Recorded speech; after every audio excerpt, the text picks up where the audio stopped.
le au foi pese le o lo pese mai nei o le au foi pese. Le kalesia fa potong kersian Samoa mai o ne hanga.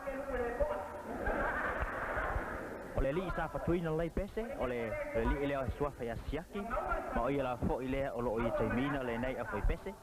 Ma wala ulo fo o ia e ona folenga male ma tolanga uma o Silvia le tnu. Te fulu luaku, fikse lau kara. Ku mai le uroku, ele ma fai ke lava.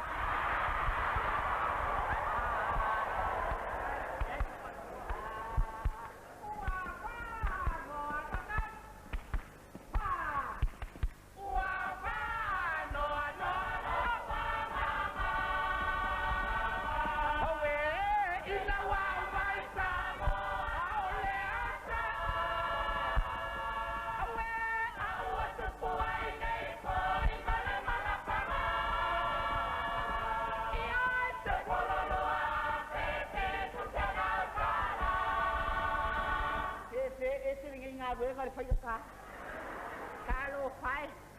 o apelu o le malolo to ya ina ma fa lo ko ina ele yo por ate au wala ama wa de ko fai mai le o apelu e filipe a fai ni siva mata o le fo le au kio le tonga esa siva e pa malo ina tonga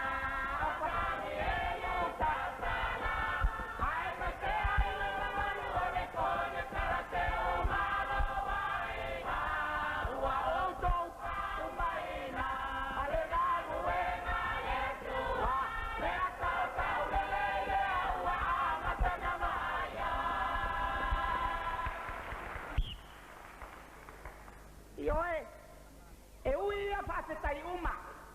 ai le ngalo yo matu wanganga apelu kalau vai apelu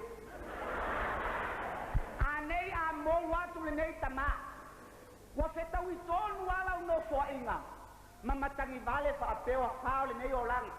e o ai nei ona po wa mai tala i America wa tau fana fo le presidente o America fa pena fo i sole o na ya ya ro la to ba fana apelu